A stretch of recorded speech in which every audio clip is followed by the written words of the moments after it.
Et bonjour, c'est parti du coup pour l'épisode 4. Donc on s'est arrêté au fait qu'il fallait mettre en place la première chose à faire pour me prendre en charge, ça a été de prendre un médicament, donc le Dostinex. C'est ce qui donne en général aux personnes déjà un peu plus âgées et ça permet de faire diminuer l'adénome, même dans l'espoir en fait de pas arriver à l'opération. Généralement quand ils donnent ça aux personnes un peu plus âgées, ils ont ça à vie, mais au moins ça les régule, ça évite que ça augmente et tout rentre dans l'ordre. Sauf que bien sûr mon corps en a décidé autrement.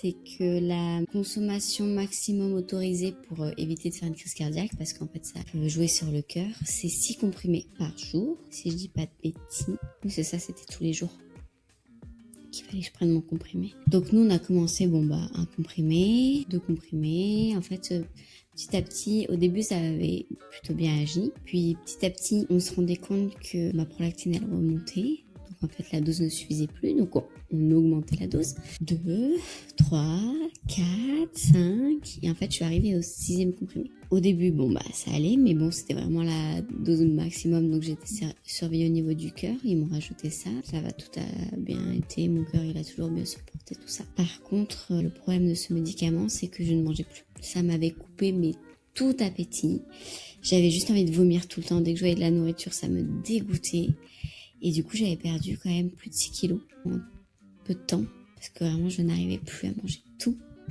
me dégoûtait. Donc là, ma mère elle commençait à s'inquiéter pour ma santé aussi, physique et tout ça, mais je pouvais pas, j'y arrivais pas. Et en fait, même avec les 6 comprimés, ils ont commencé à voir que ma prolactine remontait. Donc du coup, mon adénome reprenait le dessus et que le traitement il servait à rien. Donc là, ils ont dit bon, c'est plus possible, il va falloir qu'on passe à l'opération, qu'on envisage l'opération. Et donc là, ça nous a emmené en seconde, début seconde, on programme l'opération pour octobre. Donc j'avais 15 ans. Donc moi trop con parce que je me dis que ça y est, ça va être la fin, enfin on va m'enlever ce truc, plus de soucis, je vais retrouver ma vie normale, parce que mine de rien je parle du coup ce que j'ai vécu, mais mentalement en fait j'ai sauté mon adolescence, parce que quand t'es projeté dans ce monde de maladie, enfin de malade, finalement tu penses plus à grand chose à part ça, à part t'en sortir et que tout se finisse, et du coup tu vois la vie différemment en vrai. Je faisais beaucoup de sport, je faisais quand même très attention à moi à l'époque et j'ai pas profité de ma jeunesse. Clairement j'ai pas du tout profité, mais c'est pas grave, c'était comme ça, le but c'était de s'en sortir et que tout aille bien pour après. Mais donc cette opération arrive, moi toute excitée, trop contente. On m'avait prévenu comment ça se passerait, donc on passe par le nez, les voies nasales, et on monte, et là on va creuser, enlever tout ça, et puis après voilà. Donc ça se passe, le jour J arrive, ça se passe. Je me réveille, franchement je me réveille bien, même hyper en forme, hyper excitée de me dire que ça y est, c'est passé, tout s'est bien passé. J'avais donc une énorme mèche, donc un tampon dans le nez, dans la narine droite, parce que du coup ils sont passés par la narine droite. On m'avait prévenu que ce serait le plus douloureux en soi,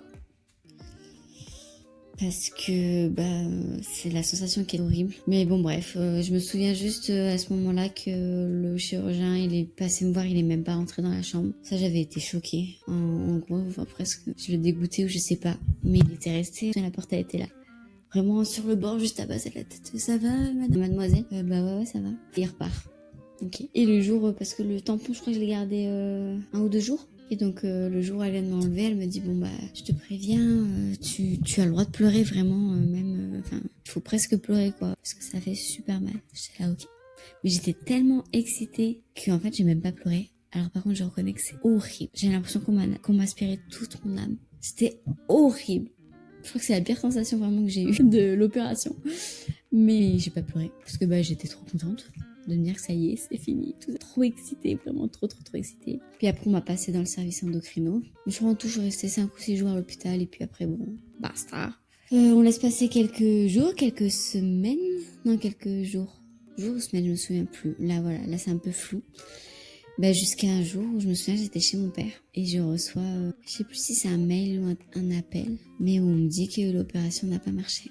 Donc là, je me souviens m'être effondrée. En plus, j'avais 15 ans, donc je me souviens aussi que ça avait mis très en colère mes parents, parce qu'étant pas majeure, ils avaient pas à m'annoncer ça comme ça, parce que j'aurais pu me suicider. Adorer les gens, je pense que c'est tellement dur quand même. Enfin, tu te fais opérer, t'as eu un traitement qui t'a fait perdre énormément de poids, t'étais plus très en forme. Ça m'a fait louper beaucoup de cours. J'étais plus dedans. Ça a été vraiment très compliqué. Donc là, rebelote à l'hôpital, savoir qu'est-ce qu'on fait. On refait tout plein d'examens. La prolactine, elle remonte assez vite en plus. Je me souviens aussi qu'ils ont fait un prélèvement du coup suite à cette opération pour l'envoyer pour savoir si c'était pas génétique ou un truc comme ça, je sais plus. Si c'était pas un truc qui avait muté ou je sais plus. C'était revenu négatif, donc là, par rapport à ma première vidéo quand je vous disais le divorce de mes parents, en fait, c'était un choc émotionnel qui a provoqué tout ça. Et ça correspond au choc du divorce de mes parents. Donc voilà, bon bref, on est obligé de reprendre quand même le Doxynex parce que ça remontait trop vite et qu'on peut pas faire 2 opérations d'affilée. Donc on n'était pas remonté à la dose maximum parce que je la supportais pas. Mais je crois que j'étais quand même à 3 ou 4 comprimés pour essayer juste de stagner. Et on m'a réopéré en mars de ma première, c'est ça. J'avais 16 ans et des brouettes. Et en mars, on m'a réopéré. Cette fois-ci sous IRM en plus. La suite au prochain épisode. Bisous à tous et à très vite.